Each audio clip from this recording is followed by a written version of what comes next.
যেখানে মনের দেওয়ালে ফাটল ধরে গেছে, একজনের মুখ আরেকজনের দেখা বন্ধ করে দিয়েছে, সেখানে বাড়ির উঠোনে দেওয়াল দিয়ে আর লাভ কি? হয়তো বাড়িটাকে দেওয়াল দিয়ে আলাদা করা যাবে, কিন্তু রক্তের সম্পর্কে আলাদা করা যাবে? ভাই বড়দন, রক্তের বাঁধন, এই পৃথিবীতে কে আছে ভাইয়ের মতো আপন?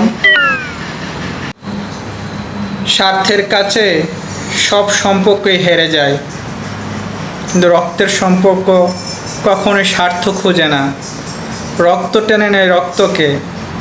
তাই পৃথিবীতে সবাই দুদিনের জন্য। আমার দাদা চলে গেছে, দাদার বাবাও চলে গেছে, কেউ সাথে করে এই স্বার্থের দুনিয়ার কোনো স্বার্থই সাথে করে নিয়ে যেতে পারে নাই, পরবর্তী প্রজন্মের জন্যই সব কিছু রেখে গেছে। তাই স্বার্থের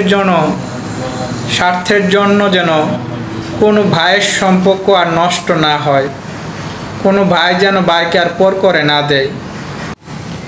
আমি এমন কোনো মৃত ব্যক্তিকে দেখি নাই যে টাকা পয়সা নিয়ে সে কবরে যেতে, অথচ সারাটা জীবন এই টাকা পয়সা ইনকাম করার জন্যই তার সময় চলে যায়। এই টাকা পয়সার জন্য, জমি জমার জন্য ভাইয়ের সাথে ভাইয়ের সম্পর্ক ভালো থাকে না, অথচ মৃত্যুর পরে এই টাকা পয়সা কোনো কাজেই আসে না। তার এক গোসল করিয়ে দেয় অন্যজন, কাফন পরিয়ে দেয় অন্যজন, কবর নিয়ে শোয়াই দেয় আরেকজন, কিন্তু ওইখানে টাকা পয়সার কোনো কাজ কারবার থাকে না, যে কারণে তার কবরের সাথে বা তার লাশের সাথে কোনো টাকা পয়সাও দেওয়া হয় না।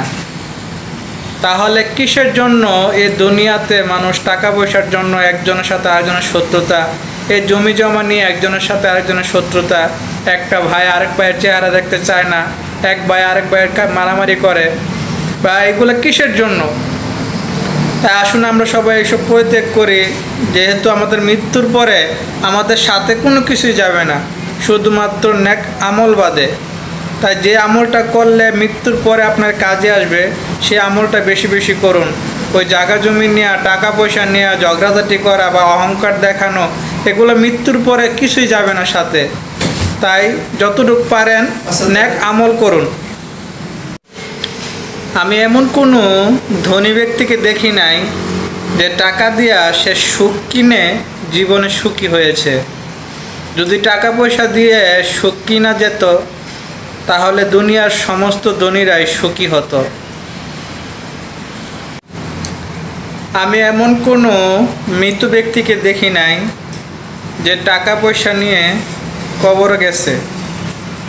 কয়ো এরে ভাইরালামু, এরে সিরালামু, দেখছ কাফনের কাপড় লাশ পড়ছে না, কিন্তু মানুষ লাফ হচ্ছে গোবর হয়ে গেছে গা।